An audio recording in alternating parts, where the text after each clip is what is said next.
By the end of this video, you and a partner can have awesome tied-up sex experiences. And stay until the end so you can get our guide on role play. I release a new video Wednesdays at 9 a.m. Eastern Standard Time. Hit subscribe and the bell to get notified. I'm Amanda Pasciucco. I'm a licensed marriage and family therapist and a certified sex therapist. I'm going to teach you what I've taught hundreds of other people on tied-up sex and how to improve it. Today, I'm going to help you learn from the mistakes of others. So let's jump right in. Step 1, consent.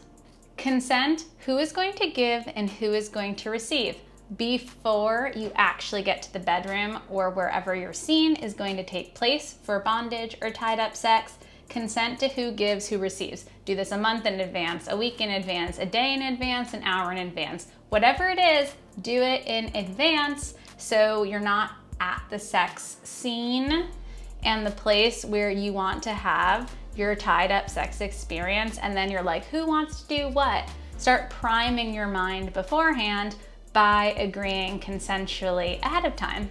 Communicate your needs and desires because no one's a mind reader. Step 2, escape. Make sure you have a way to get out.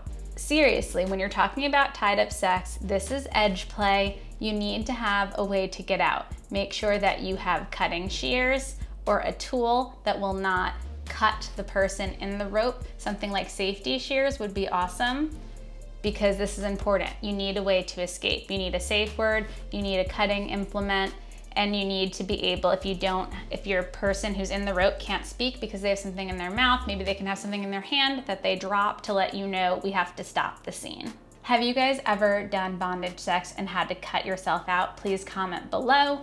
Step 3 is the mindset of the person doing the binding. What does that mean? It means that the person who's putting rope on the person receiving rope, that person is dominant, not domineering. That they are certain, yet not controlling. There is a type of give and take flow, kind of like that of ballroom dancing when it comes to tied up sex. Therefore, that person who is tying really needs to consider this. The idea would be that person wants to fulfill their desires and fulfill the desires of the person in the rope, which is why we have step 1, which is consent. I think submission is really beautiful. One of the late sexologists, Gina Ogden, would talk about sex being a connection between mind, body, emotions, and spirit. So I think that's important to consider in this moment as well.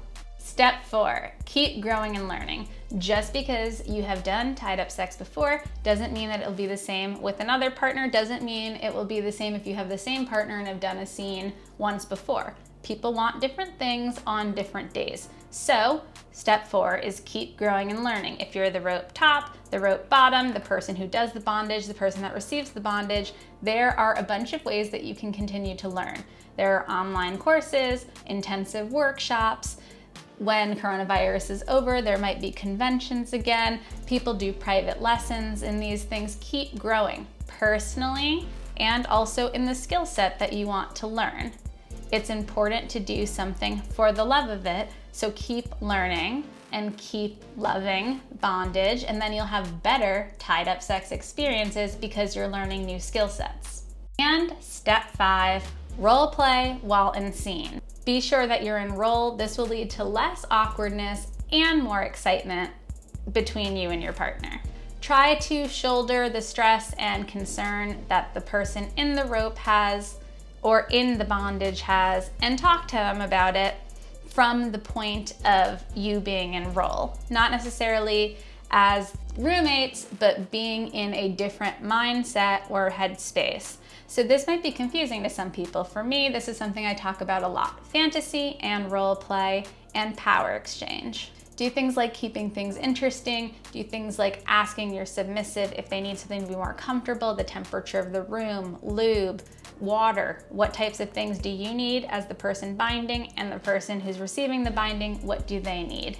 And doing all this in roles. So if you don't understand what I mean about role, it's a great thing that you stayed until the end because we're going to give you a role play checklist, kind of something so that you understand the way in which we do therapy here at my practice, Life Coaching and Therapy, but also so you understand how to role play with your partner and bridge the gap between you and them when it comes to the different desires and fantasies that you might have. So scroll down below, click on the link in the description, and there you can download this guide that will help you role play. For me, it came naturally. However, I'm also a sex therapist. Some people do not have this type of creativity, hence why my mentor, Francesca, made this worksheet, and then we kind of added on a little bit to it.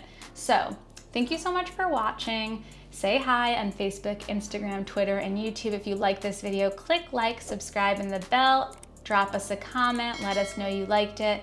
I release a new video Wednesdays at 9 a.m. Eastern Standard Time. See you then, and thanks for watching.